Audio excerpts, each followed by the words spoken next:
วันนี้เราได้มาเอาชีวิตของเรามาศึกษาอะไรมาศึกษาตัวเองให้เรามาศึกษาตัวเราเอง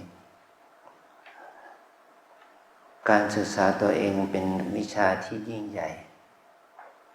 ในบรรดาศาสตร์ศิลป์ทั้งหลายในการเรียนในมหาวิทยาลัยเขาใช้คนที่มีความฉลาดมี IQ สูงมาเรียนรู้วิชาที่พระพุทธเจ้าทรงสอนแต่เขาเรียนทางกายภาพก็ในหมอที่ว่าคณะแพทยศาสตร์เนี่ยเป็นการที่เลือกนักเรียนที่มีคนเก่งมีความสามารถไปเป็นหมอการเรียนหมอการเรียนชีวิตการเรียนอวัยวะทุกสัดส่วนตั้งแต่ระดับเซลล์และองค์ประกอบของชีวิตมันเป็นวิชาที่ละเอียดใช้เวลาเรียนถึง6 ปีจึงจะเป็นหมอทั่วไปได้การจะเป็นหมอเฉพาะทางก็เรียนต่ออีก2 ปี 3 ปีอันนี้คือความรู้เกี่ยวกับเรื่องชีวิตมันเป็นเรื่องที่ยิ่งใหญ่ยิ่งกว่าความรู้ใดๆทั้งสิ้นเพราะว่าทุกกิจการงานทุกการกระทำที่เรากระทำกันเนี่ยมันเป็นการสื่อให้เห็นถึง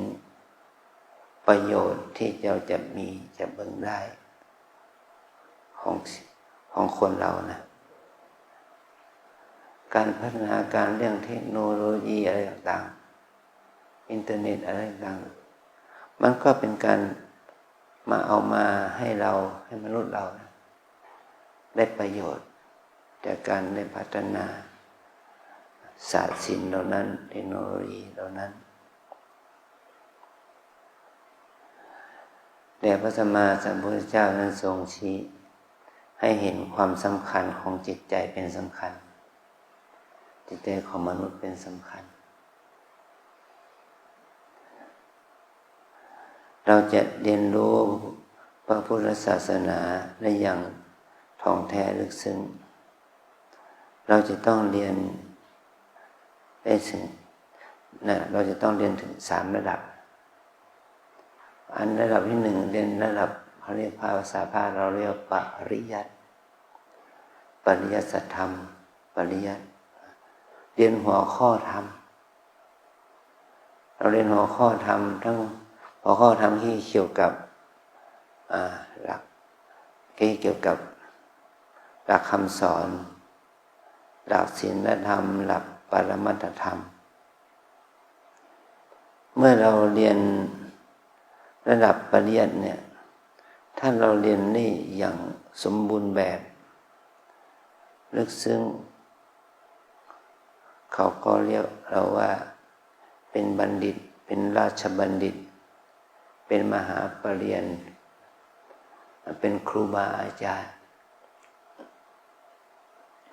เป็นผู้นำทางด้านจิตใจทางด้านสติปัญญาเป็นบุคคลที่ทำให้สังคมนั้นเอามาเป็นหลักของหลักใจของตนของชาติได้เราจะเป็นคนดีระดับไหนตั้งแต่พระเจ้าอยู่หัวไปจนถึงชาวบ้านธรรมดาโดยอาศัยจิตสำนึกที่ดีงามที่เรากระทำต่อตนและต่อครอบครัวต่อสังคมต่อประเทศชาติบ้านเมืองนั่นแหละนี่เขาว่าเป็นสามัญสำนึกที่ดีงามที่เกิดขึ้นนั้นก็เพราะว่าได้เรียนรู้ได้ศึกษาหลักธรรมคำสอนของพระสัมมาสัมพุทธเจ้าหรือของศาสนาอื่นนะแต่ศาสนาอื่นนั้น โดยฐานะที่เป็นศาสนาที่มีเหตุผลเขาก็ยอมรับพุทธศาสนาเป็นศาสนาที่มีเหตุผลตอบโจทย์ได้แต่เขาจะทำได้หรือไม่ได้เป็นเรื่องของคนเรานะมันเหมือนกับเราเนี่ยมาเรียนมาปฏิบัติ3 วันเนี่ยมันจะจบนะจบไหมมันไม่จบมันไม่รู้เรื่องอะไรด้วยซ้ำไปเพียงแค่มารู้จักวิธีการกราบการไหว้การเดินการนั่งเท่านั้นแหละแค่นี้นะโยมจะมาจากต่างประเทศต่างจังหวัดต่างอำเภอต่างตำบลก็ตามถ้าเรามาปฏิบัติโดยเฉพาะที่มาครั้งแรกของชีวิตเนี่ยเราก็ให้เราเรียนให้เรารู้ว่าเรามา3 วันนี่ก็เพียงแค่รู้หลักการวิธีการกราบการไหว้การไหว้พระสวดมนต์การมาเรียนรู้วิถีชีวิตของความเป็นอยู่ที่ความเป็นนักบวชอยู่ในวัดนี่มันจะอยู่ยังไงกินยังไงอยู่ยังไงนอนยังไงเท่านั้นเองมันไม่รู้ถึงขนาดที่ว่าจะทำให้เราเหาะลอยขึ้นฟ้าหรอกเป็นไปไม่ได้ยังไงก็เป็นไปไม่ได้เราจะต้องอาศัยวันเวลาให้มากขึ้นกว่านี้จึงจะสามารถให้เราเรียนรู้อะไรล่ะรู้ใจของตนเองนะจะทำให้เรารู้ใจของตัวเองให้ดีขึ้นให้เราจะได้เรียนรู้จากตัวเราเองให้มากขึ้นถ้าเราเปรียบเทียบนะครับว่าเราไปนั่งเขาเล่นกีฬาสุขภาพเราแข็งแรงขึ้นไหมเราไปนั่งดูเขาเล่นกีฬาสุขภาพของเราจะแข็งแรงขึ้นไหมมันก็ไม่นะเราต้องลงเล่นกีฬาเองมันจึงจะทำให้สุขภาพของเราดีขึ้นนะแต่เราเหนื่อยเวลาถ้าทำอย่างนั้นก็เหนื่อยเมื่อยล้าเจ็บปวดมันจึงจะได้อานิสงส์ถ้าเราไปดูเขาเล่นกีฬาเราก็ไม่ได้อะไรได้ดูเขาเราก็ไม่ได้อะไรเรายังไม่รู้เรื่องเทคนิคของเขาด้วยซ้ำไปเราจะเชียร์แค่ไหนก็เชียร์เพื่อความสนุกสนานแต่ว่าเราไม่รู้เทคนิควิธีการเราจะไม่รู้ว่าเรามีสุขภาพดีแค่ไหนอย่างไรนั่นนะอันนี้ก็เหมือนกันเนี่ยถ้าเราเป็นพุทธศาสนิกชนเกิดขึ้นมาเราก็ได้เป็นชาวพุทธแล้วเพราะพ่อแม่ของเราให้เราเป็นชาวพุทธช่องศาสนาพ่อแม่ก็บอกว่าเป็นพุทธแล้วเรารู้ตัวหรือเปล่าว่าเราเป็นพุทธเราไม่รู้เป็นเด็กหญิงที่น้อยๆเราไม่รู้เป็นชาวพุทธนะโตมาแล้วเข้าโรงเรียนอนุบาลเข้าประถมมัธยมเข้ามหาวิทยาลัยก็อาศัยประเพณีวัฒนธรรมอาศัยการเวลาอาศัยบริบททางสังคมกล่อมเกลาให้เราเป็นชาวพุทธนะแต่เราไม่ได้ศึกษาคำสอนพระพุทธเจ้าเราจะเป็นชาวพุทธได้โดยใจของเรานั้นมันก็ได้ไม่เข้าไม่ถึงเราเข้าตามประเพณีนะต่อมาถ้าเรามีศรัทธามากขึ้นมีความใส่ใจมากขึ้นเรามาเรียนรู้หลักคำสอนของพระพุทธศาสนามากขึ้นก็จะเป็นเหตุให้เรานั้นรู้จักหลักเหตุหลักผลหลักศีลหลักธรรมให้ดีขึ้นให้เรามีความศรัทธาอย่างลึกเข้าไปสู่หลักคำสอนของพระพุทธเจ้ามาบำเพ็ญคุณงามความดีในการให้ทานรักษาศีลภาวนาอันนี้มันเป็นข้อธรรมที่กล่อมเกลาเราให้เข้าถึงสัจธรรมของชีวิตอันนี้เป็นข้อคิดที่ดีนะเป็นความสละของเราที่ดีเรียกว่าเมื่อเราศึกษาหลักคำสอนของพระพุทธเจ้าแล้วเราก็เอามาปฏิบัติศาสนาให้เราศึกษาขั้นที่2คือศึกษาเรื่องของข้อธรรมอันที่2ศึกษาเรื่องวิธีปฏิบัติธรรมลงมือทำจริงๆเราลงมือทำแล้วเราจะรู้นะเรานั่งเราปวดไหมเจ็บไหมชาไหมทุกข์ไหมอันนี้เป็นบทเรียนเบื้องต้นนะบทเรียนขั้น ปฐมขั้นเริ่มแรกที่เรามาปฏิบัติเนี่ยเรามาฝึกว่าเราไม่ใช่มนุษย์เหล็กเนาะเราก็เป็นคนมีเนื้อมีหนังนะเราก็มีความเจ็บความปวดเป็นธรรมดาของเราอย่างนี้นะจึงจะเห็นว่าเรามาปฏิบัติธรรมเนี่ยไม่ใช่เพื่อสิ่งอื่นใดมาเพื่อพัฒนาจิตใจของเราให้แข็งแกร่งขึ้นให้รู้สิ่งที่เป็นจริงมากขึ้นให้เข้าใจตัวเองได้มากขึ้นไม่ใช่ไปรู้สิ่งอื่นมากไปกลัวลิ่งเยี่ยวของตนนะเมื่อเราได้ปฏิบัติขั้นที่สองแล้วตั้งแต่ขั้นประถมมัธยมขั้นต้นขั้นกลางขั้นสูงสุดแล้วเนี่ยเราจะเห็นผลหรือเห็นอานิสงส์ว่าเห็นผลแห่งอานิสงส์ของการปฏิบัติเขาเรียกว่าศึกษาพระพุทธศาสนาในภาวะที่เรียกว่าอย่างรู้ผลของการปฏิบัตินะผลของการปฏิบัติมันก็ทำให้เราได้ความดีงามได้บารมีธรรมได้อินทรีย์บารมีแก่กล้าขึ้นมันจะทำให้เรานั้นได้การทำพูดคิดในสิ่งที่ดีมากยิ่งขึ้นเป็นวิถีชีวิตที่ดีเป็นบัณฑิตกิเลสอกุศลมันก็จะลดลงน้อยลงนี่คือเป็นผลขั้นที่สามคือเขาเรียกว่าปฏิเวทอย่างรู้นะเมื่อเราอย่างรู้เราก็เข้าถึงคุณธรรมความดีนี่จะทำให้เรานั้นมีความศรัทธาต่อตนเองมีความศรัทธาต่อพระรัตนตรัยมีความศรัทธาต่อศาสตร์ศิลป์คุณความรู้ที่พระพุทธเจ้าได้ทรงสอนอย่างนี้เราจะได้ไม่หวั่นไหวถึงขั้นนี้เนี่ยมันต้องใช้เวลานะหลายเดือนหลายปีหรือตลอดชีวิตแม้แต่จนถึงวันตายเรายังละกิเลสไม่ได้เลยนั่นแหละคือว่าเป็นสิ่งที่ยากเหตุของมันที่มันยากก็เพราะว่าเราขาดสติขาดสมาธิขาดปัญญา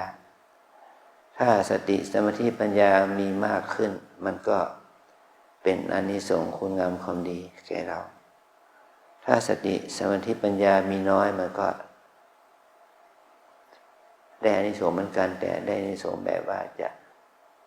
ขัดเกลากิเลสอกุศลออกไปจากจิตใจนั้นได้ยากขึ้นมันได้ยากขอให้เราได้ตั้งใจทำนะ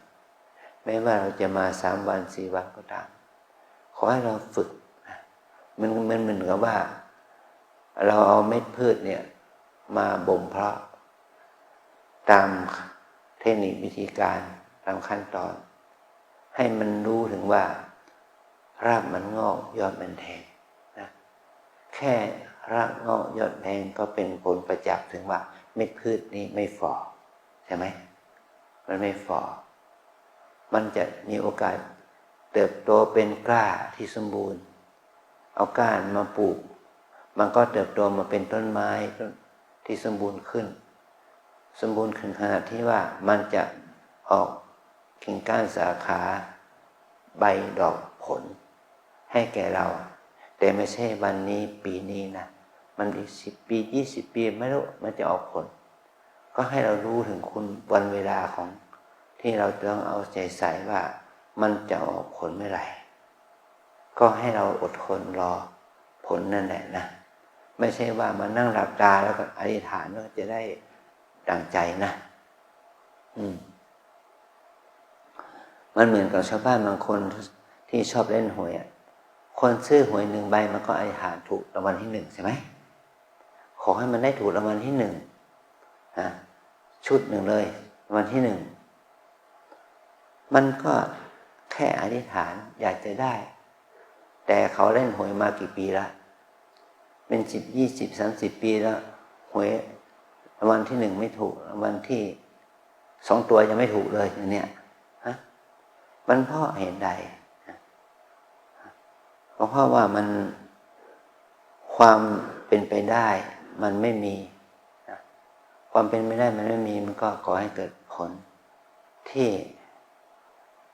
ไม่ประสบความสำเร็จอย่างนั้นแหละนะขอให้เราได้รู้ได้เรียนรู้ถึงความ ไม่เที่ยงของทุกสรรพสิ่งว่าสุขสรรพสิ่งนั้นมันไม่ได้ดังใจอยากให้เราเรียนรู้ถึงความเป็นจริงนะถ้าเรารู้ความเป็นจริงอย่างนี้แล้วเราจะได้ไม่ท้อถอยว่าการกระทำอย่างนี้การทำบุญอย่างนี้การพฤติกรรมอย่างนี้นะมันไม่ใช่ว่ามันจะให้ผลแก่เราได้ทันทีทันใดให้เรามีทัศนคติที่ถูกต้องว่าการทำบุญนี่ไม่ใช่เพื่อใครไม่ใช่เพื่อคนไม่ใช่เพื่อสถาบันไม่ใช่เพื่อองค์กรอื่นการทำบุญมันเป็นการทำบุญเพื่อเราเพื่อเราเมื่อเราทำบุญเพื่อเราแล้วทำบุญเพื่ออะไรเพื่อทำให้จิตใจของเรานั้นเป็นจิตที่สะอาดขึ้นบริสุทธิ์ขึ้นดีขึ้นนะมันไม่ใช่ว่าเพื่อมีฐานะเพื่อร่ำรวยเพื่อยศถาบรรดาศักดิ์แต่เป็นไปเพื่อความปล่อยวางเป็นเพื่อเป็นการละกิเลสอกุศลโลภโกรธหลงนะมันเป็นไปเพื่อสิ่งเหล่านี้มันไม่ใช่เพื่อรับยศสรรเสริญสุขอย่างอื่นนะแต่แม้ว่ามันจะได้มันก็ได้ไปตามเหตุตามปัจจัยของเขาเหมือนกับเรามาปฏิบัติเนี่ยเรามาปฏิบัติไม่ใช่เพื่อความมีลาภมียศมีฐานะมีเงินมีทองอะไรอย่างนั้นแต่เรามาปฏิบัติเพื่อให้เรามีสติสัมปชัญญะให้เรามีศรัทธาให้เรามีปัญญาให้เรามีความรู้จากการภาวนาฝึกตัวเองเพื่อให้เกิดคุณงามความดีให้มันเกิดขึ้นในจิตใจของเรานี่แหละเป็นอานิสงส์ที่เราจะได้มาปฏิบัติเมื่อเราได้ปฏิบัติมีอานิสงส์เหล่านี้เกิดขึ้นแล้วมันจะทำให้เราอ่านตัวออกบอกตัวได้ใช้ตัวเป็นตอบโจทย์ตัวเองได้นะว่า3 วันนี้มาบ้านระเบิงมาเพื่ออะไรมาได้อะไรถ้าเรามาทำงานรับจ้างนี่เปรียบเทียบเนาะวันหนึ่งเขาให้ค่าจ้างของเราสมมติว่า300เราได้300มา3 วันได้900ได้900เนี่ยสมมุตินะเราเงิน900นี่ไปทำอะไรได้บ้างไปซื้ออะไรได้บ้างเราไปซื้อของที่ราคาเป็น 9,000 90,000 900,000 9 ล้านมันจะซื้อได้ไหมจุกี้มันซื้อได้ไหมไม่ได้เนาะแต่ถ้าเราไปซื้อของในราคา500 700ซื้อได้ไหมก็ซื้อได้เนาะซื้อของราคา300 200ก็ซื้อได้ไหมก็ซื้อได้เพราะว่าเรามีทุนทรัพย์น้อยเราก็ซื้อของราคาน้อยได้แต่ถ้าเราต้องการของราคามากเป็นหมื่นเป็นแสนเป็นล้านมันก็ซื้อไม่ได้อันนี้ก็เปรียบเทียบนะเปรียบเทียบว่าเรามาปฏิบัติธรรมมันเราได้บุญได้กุศลในขณะปัจจุบันนี้เราจะทำให้ผลมันเกิดขึ้นกับเราได้ยังไงเรามาปฏิบัติเราต้องฝึกตัวเองเอาใจใส่ดูแลตัวเองมีความฝึกมีความอดทนอดกลั้นในการทำกิจกรรมน้อยใหญ่นี้เพื่อตัวเราเองให้เกิดประสิทธิภาพประสิทธิผลให้แก่ตัวเราเองเป็นสำคัญนะเมื่อเราประพฤติปฏิบัติอย่างนี้ก็จะก่อให้เกิดบารมีธรรมแก่ตนแก่สังคมแก่ประเทศชาติแก่ศาสนาได้แล้วเราเนี่ยเป็นตัวศาสนาอยู่ไหมก็เป็นเพราะเราก็เป็นตัวศาสนานะเราเรียกว่าศาสนาบุคคลเป็นพุทธศาสนิกชนนะเราเป็นพุทธศาสนิกชนที่เป็นอุบาสกอุบาสิกาเนี่ยศาสนาธรรมคือหลักคำสอนมันมีอยู่แล้วมีพระไตรปิฎกมีอยู่แล้วแต่เราไม่เคยได้อ่านเลยศาสนธรรมก็ยังไม่ปกป้องยังมีหัวข้อธรรมที่จะทำให้เราได้อ่านได้ศึกษาแล้วเราได้เมื่อเรามาเป็นศาสนบุคคลคือเป็นพุทธศาสนิกชนภิกษุภิกษุณีอุบาสกอุบาสิกาเราจะต้องเอาหลักธรรมนั้นมาประพฤติปฏิบัติให้เขาเห็นว่า เราเป็นชาวพุทธที่มีศีลมีธรรมมีข้อวัดปฏิบัติที่ดีนี่เราอยู่ที่นี่เราจะเห็นมีคนต่างชาตินะทั้งคนจีนคนฝรั่งมังค่าเข้ามาที่นี่เข้ามาปฏิบัติก็ให้เราชาวพุทธนี่แหละชาวไทยแล้วเนี่ยให้ปฏิบัติเป็นตัวอย่างแก่เขาเช่นเดียวกันเพราะเขาเป็นคนที่บางคนก็มาศึกษาพุทธศาสนาเพื่อพัฒนาตัวเองให้ดีขึ้น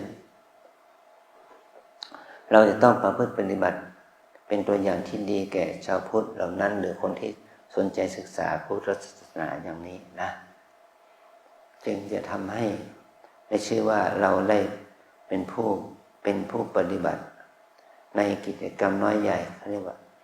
ได้ก็มี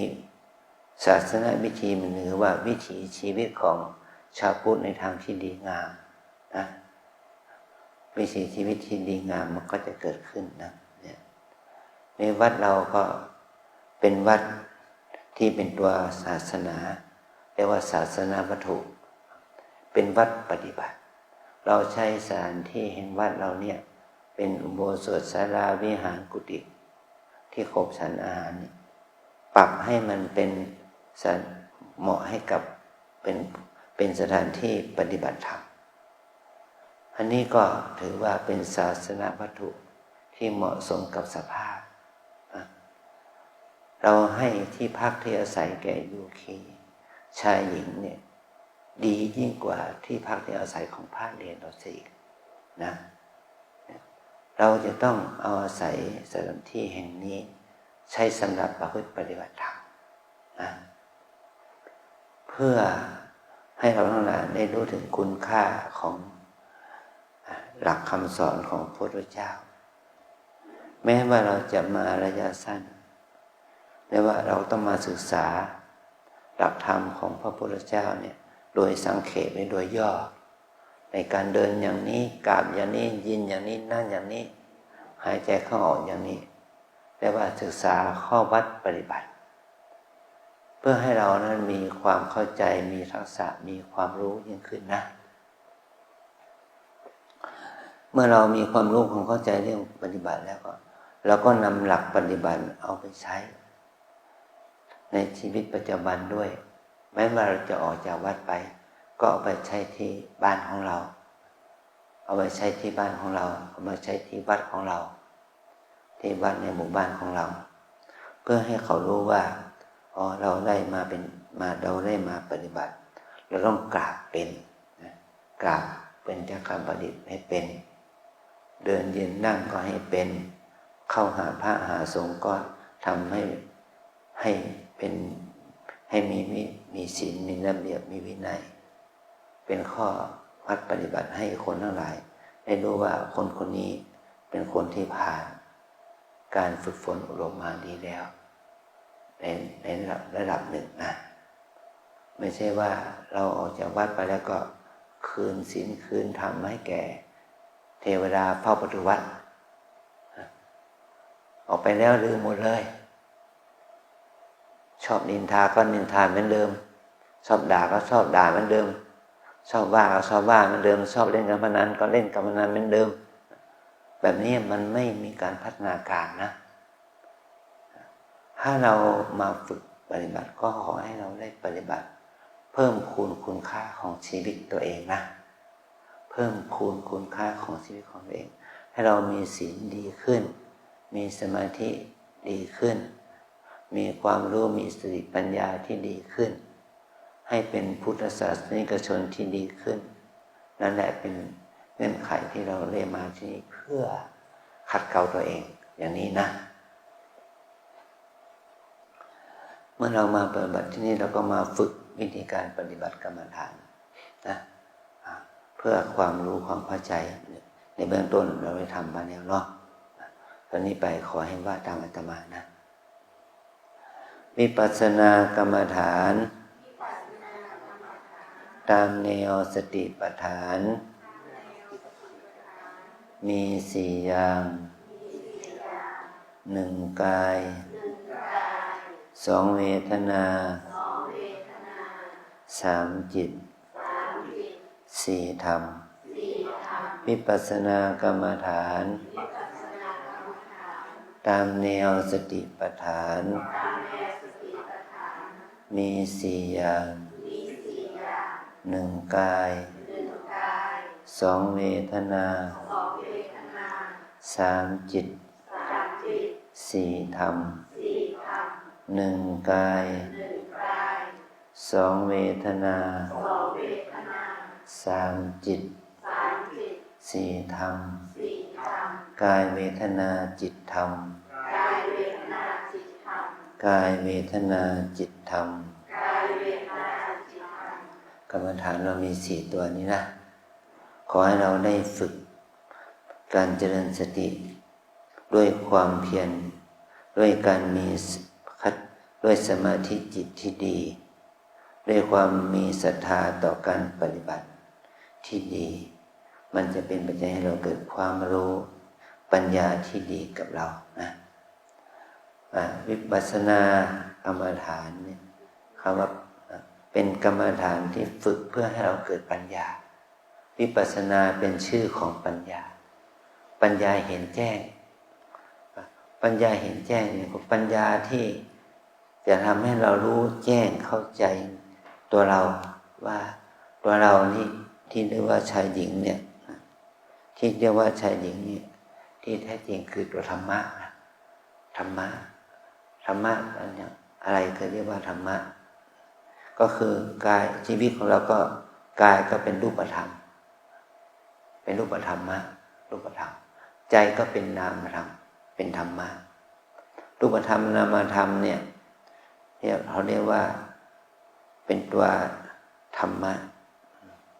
แต่เรามีการแยกชื่อตั้งชื่อเป็นบัญญัติว่าหญิงว่าชายว่าเป็นแม่เป็นพ่อเป็นย่าเป็นยายเป็นพี่ป้าน้าอาเป็นลูกเป็นหลานเป็นคนที่มีฐานะนั่นฐานะนี้มันเป็นตัวสมมุติบัญญัติเป็นคำเรียกขานตามสถานภาพทางสังคมนะแต่ถ้าเราทิ้งเหล่านี้เสียเอามาอยู่กับความเป็นจริงเราจะรู้จักตัวเราเองได้ชัดเจนขึ้นเราไม่ได้เป็นนายพลนายพันที่ไหนเราไม่ได้เป็นบุคคลที่มียศถาบรรดาศักดิ์อะไรที่ไหนเราก็เป็นคนเป็นหญิงเป็นชายเนี่ยนี่อย่างนี้เราไม่มีขีดขั้นนะไม่มีดวงมีดาวไม่มีมงกุฎไม่มีขั้นไม่มีอะไรนั้นนะเราก็เป็นเพียงแค่รู้สึกตัวเองใหม่ว่าเป็นแค่ผู้หญิงแค่ผู้ชายนะแค่หญิงแค่ชายที่สมมุติกันว่าเป็นหญิงเป็นชายเป็นพระเป็นโยมก็ว่าไปถ้าเรารู้อย่างนี้เราจะเข้าใจว่าชีวิตของเราเนี่ยเมื่อมีความเป็นความตายมันเกิดขึ้นมันก็เหมือนกันเข้าลงเข้าเตาเผาเหมือนกันเข้าสู่หลุมศพเหมือนกันเพราะสิ่งเหล่านั้นมันเป็นสิ่งที่เป็นจริงคุณไม่ใช่ว่าคุณเป็นพระราชาคุณเป็นอภิมหาเศรษฐีแล้วเราจะเอาศพคุณไปลอยบนฟ้าเลยมันไม่มีนะมันก็เข้าเตาเผาลงเข้าสู่หลุมเหมือนกันนั่นแหละนะมันเป็นสิ่งที่มันเป็นจริงอย่างนี้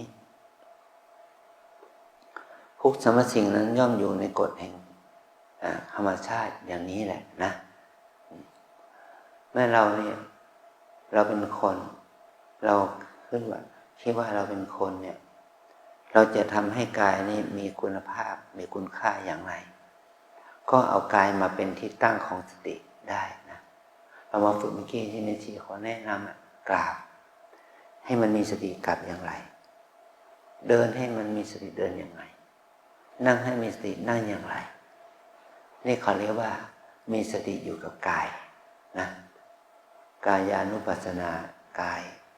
แล้วรู้ถึงอาการของกายตามเป็นจริงอย่างนี้นะที่สุดก็คือหายใจอย่างมีสติหายใจอย่างไรหายใจอย่างมีสติก็หายใจเข้าหายใจออกรู้ถึงอาการพองอาการยุบอย่างไรก็ให้เราภาวนาอย่าง กำหนดรู้อย่างนี้เรามาภาวนาเพื่อให้เกิดสติเกิดสมาธิเกิดความเพียรเกิดปัญญาเกิดความรู้เกิดเมตตากรุณานะขอพลังบุญกุศลนี้จงเอื้อเฟื้อเราให้มากขึ้นใส่ใจให้มากขึ้นอันที่สองเวทนาเรานั่งเดินยืนเนี่ยเราไม่ได้นอนไว้แล้วมันจะต้องมีเวทนาคือความรู้สึกปวดเจ็บชาเหน็บสุขทุกข์ดีใจเสียใจเฉยๆมันย่อมเกิดกับคนทุกคนนะเราเป็นผู้หญิงก็ตามผู้ชายก็ตามแต่ว่าถ้าเราสมมติเพศเราเป็นพระก็ตามเป็นชีก็ตามเป็นโยคีก็ตามมันก็ต้องมีเวทนานะนี่โยคีเปลี่ยนท่ากี่หนละฮะเปลี่ยนท่ากี่หนละ4-5 หนแล้วใช่ไหมอันนี้คืออะไรล่ะเวทนาทุกข์ความทุกข์มันเกิดจากความที่เรานั่งในท่านั่งพับเพียบนั่งคุกเข่านั่งสมาธินี่แหละมันจึงเป็นปัจจัยให้เราทุกข์แม้นที่สุดเราจะนั่งบนเก้าอี้ก็ตามแต่แหละมันก็ทุกข์นะปวดเจ็บชาเหน็บเหมือนกันนี่แหละคือเวทนาให้เรามีสติรู้ถึงอาการของปวดเจ็บเหน็บชาเมื่อยขบนั้นนะแล้วเรากำหนดว่าปวดหนอเจ็บหนอชาหนอเมื่อยหนอทุกหนอตามอาการของเวทนาที่เกิดขึ้นนั้นตามเป็นจริงนะเราอย่าคิดว่ามันเป็นมารให้มองเห็นเป็นกรรมฐานนะเป็นตัวธรรมที่จะพิสูจน์ความเพียรความอดทนของเรานะถ้าเรามีความเพียรดีความอดทนดีมันก็ทำให้สุขภาพกายสุขภาพจิตของเรานั้นพัฒนาขึ้นเราควรจะเอาใจใส่ดูแลตัวเองอย่างนี้นะอันที่3จิต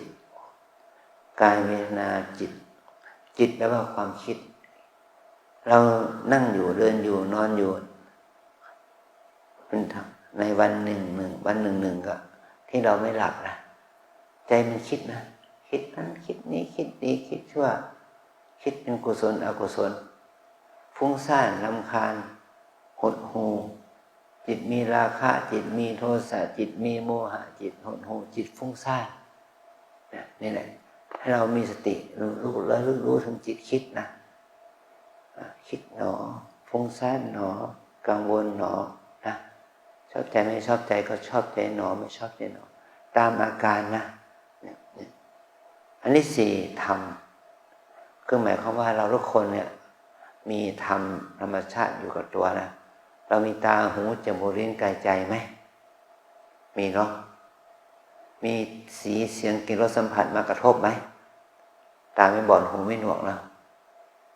จมูกไม่ลิ้นกายก็ยังทำงานและอยู่ไม่พิกลพิการนี่แหละเมื่อเรามีตาหูจมูกลิ้นกายมีสีเสียงกลิ่นรสสัมผัสมากระทบมันจึงจะก่อให้เกิดความรู้สึกชอบไม่ชอบฟุ้งซ่านรำคาญสงสัยกับสิ่งเสียงกลิ่นรสสัมผัสที่มากระทบนั้นนะขอให้เราเริ่มรู้ความเป็นจริงอย่างนี้นะถ้าเราไม่มีสติกำหนดรู้แล้วมันจะก่อให้เกิดกิเลสโลภโกรธหลงเกิดขึ้นมาความไม่พอใจความคิดในทางที่ไม่ดีก็เกิดขึ้นกับเรานี่ถือว่าเป็นสภาวะธรรมที่เกิดขึ้นในชีวิตจิตของเราเองในขณะนี้นะแต่ถ้าเรามีสติสัมปชัญญะดีขึ้นความโลภโกรธหลงมันก็จะระงับดับเบาบางไปมันก็ก่อให้เกิดสติสมาธิปัญญาจาคะเมตตาปัญญามันก็จะเกิดขึ้นกับเราให้จิตใจของเรานะรู้ถึงความเป็นจริงมันเมื่อกี้อาตมาก็ได้คุยกับโยคีที่มาปฏิบัติ3 วันนี่แหละถามวันแรกอะไรโยมเขาบอกว่าได้รู้จักจิตคิดแต่ก่อนนี้จิตโกรธขึ้นมาไม่รู้ตัวเองว่าโกรธวันนี้รู้ว่าตัวเองโกรธได้แค่เนี่ยมาอยู่3 วันมารู้ว่าตัวเองรู้สึกโกรธไม่พอใจนะมารู้วันนี้อย่างนี้นะถ้าเราแค่รู้สึกว่าค ความรู้สึกตรงนั้นก็คือตัวสติมันระลึกรู้ได้ว่า จิตมันเป็นอกุศลเป็นโทสะก็ระงับได้แค่นี้เราก็ถือว่าได้ผลแล้วแต่ถ้าโยมออกไปแล้วโยมไม่ได้ไปฝึกต่อละมันก็มาลายหายไปกับสุญญากาศไปแล้วมันไม่ใช่ว่ามันจะเกิดขึ้นกับเราต่อไปเพราะว่าเราต้องฝึกมันถึงจะเกิดผลถ้าเราไม่ฝึกมันก็ไม่เกิดผลนะขอให้เราได้ฝึกฝนอบรมตัวเองต่อไปนะกินน้อยนอนน้อยพูดน้อยและปฏิบัติให้มากขึ้นนะเอาใจใส่ดูแลด้วยตัวเองในการปฏิบัติภาวนาก็จะผลมันก็จะเกิดขึ้นกับเรานะขออนุโมทนา